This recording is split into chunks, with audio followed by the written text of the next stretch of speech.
Good evening and welcome to State of Business on Art Television. I'm Tamiru Nimsat. Let's have a look at the headlines. Government makes a proactive move to ensure food security.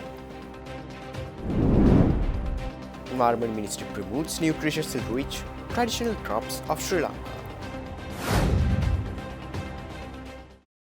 News in detail. President Anukumar Dissanayake has emphasized that a nation cannot advance through laws and regulations alone, but tradition plays a vital role in its progress. During a discussion held at the Presidential Secretariat recently, the President highlighted Sri Lanka's rich heritage rooted in Buddhism. The President called on everyone to safeguard these traditions and ensure they are passed down to future generations. The discussion was held in preparation for the 74th Upasampada Vinaya Karma ceremony of the Sri Lanka Ramanya Mahanikaya. The historic Buddhist event will take place from June 30th to July 5th, 2025 at the Punya Vardhanarama Vihara in Vijitapura, Palugaswara. Over 250 novice monks are said to be ordained in this biennial ceremony, which will be conducted under state sponsorship. The President has instructed officials to ensure all necessary facilities are provided to make this event a success. Prominent members of the Mahasangha and government officials, including ministers and high-ranking dignitaries, were present at today's meeting.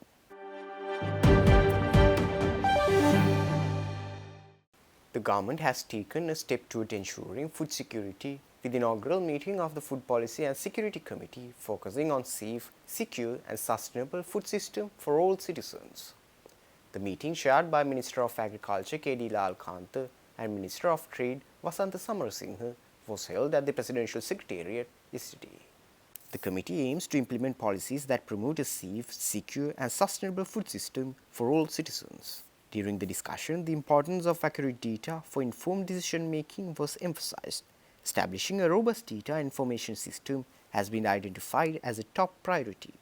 Minister Lalkantha highlighted the need to balance rice production for both direct consumption and its role in industries like poultry, egg production and beer manufacturing. Additionally, strategies to address food consumption patterns, reduce waste and encourage healthier lifestyles were discussed. Key focus areas include developing a national food security policy, maintaining a reliable food information system and aligning strategies with global standards. The committee also explored plans to boost local food production and improve market management. High-ranking officials, including the Secretary to the Prime Minister and other ministerial representatives, were present at the meeting.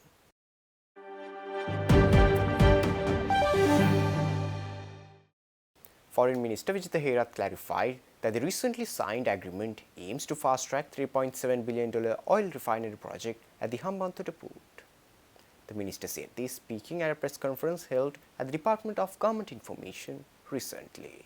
The refinery, approved by the Cabinet in November 2023, is designed to process 200,000 barrels of oil per day, marking a major leap in Sri Lanka's energy infrastructure. Minister Herath outlined the investment breakdown, including $1.78 billion in direct investment and $1.53 billion in construction costs.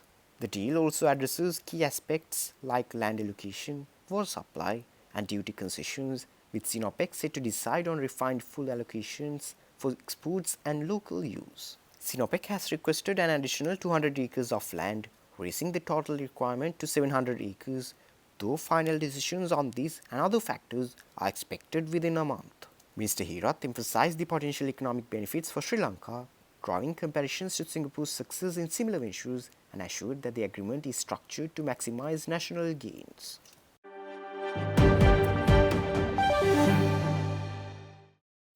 Stay tuned. We will return after the short commercial break.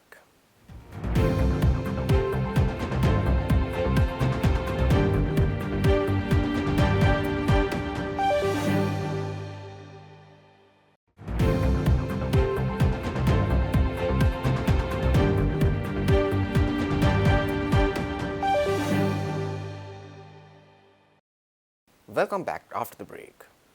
The Committee of Public Finance approved several gazette notifications, including those related to the Sri Lanka-Singapore Free Trade Agreement and a specialized project in the Iravuru rice production zone.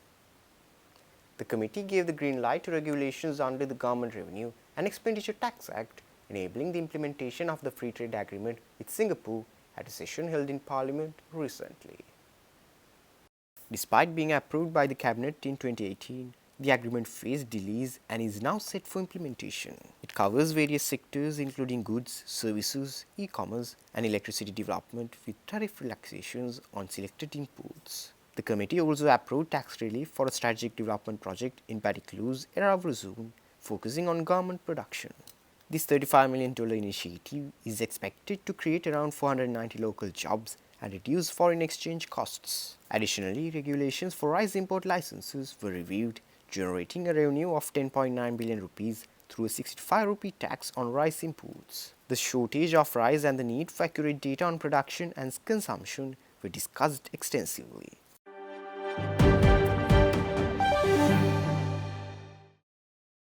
Ministry of Environment launched another campaign to reintroduce nutritious, underutilized traditional crops into daily diets among the citizens of Sri Lanka. The project is being supported by the United Nations Development Programme and the United Nations World Food Programme.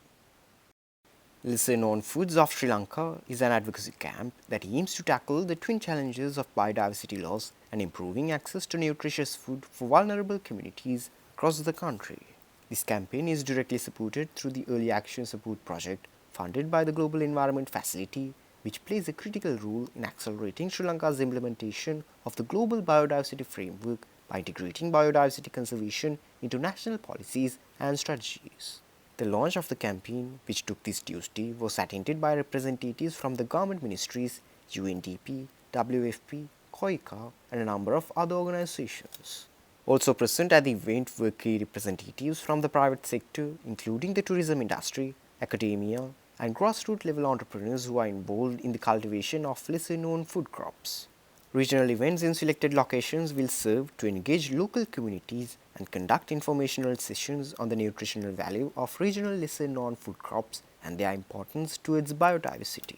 The campaign Lesser Known Foods of Sri Lanka, where we partner with the World Food Programme, our sister UN agency, with the Ministry of Environment and the Department of Agriculture, as well as with private sector, because I think we need to get these plants and crops into the supermarkets, right? And you may need some new,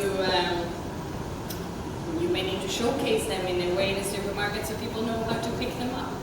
And then with the recipes and the recipe book that we will come to, it is a wonderful partnership that we are seeing with private sector, with media, with academia and civil society. Meanwhile, the head of the World Food Programme Sri Lanka, Gerard Rebelu, asserted that making a knowledgeable access to a wide variety of nutritious and sustainably grown food is the cornerstone of a healthy society. He also highlighted the importance of expanding and making a stakeholder the school children in this program, addressing the rapid decline of Sri Lanka's biodiversity and the multiple threats it faces.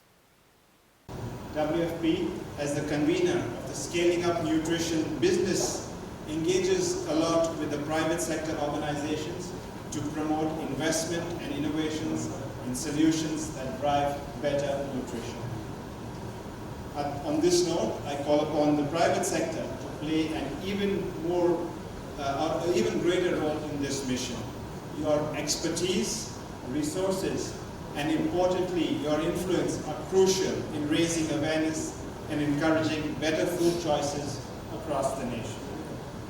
As we launch this campaign, let us remember the journey to good health begins with food on our plates.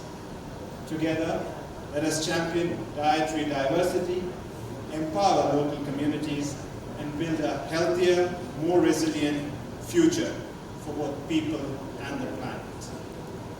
As I end, as Malin said, we look forward to hopefully tingling our taste buds with some of the recipes that we might get to savor today.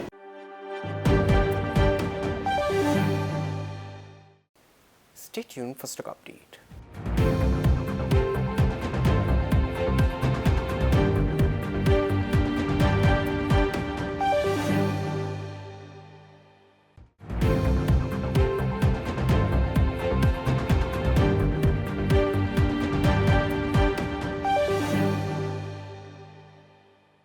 Trading at Colombo Stock Exchange ended on negative notes today. The all share price index dropped by 108.13 points to close at 16,917.86, and the S&P SL20 dropped by 63.84 points to close at 5,120.12. The turnover was over 7.4 billion rupees and over 257 million shares were traded. Up next are forex rates.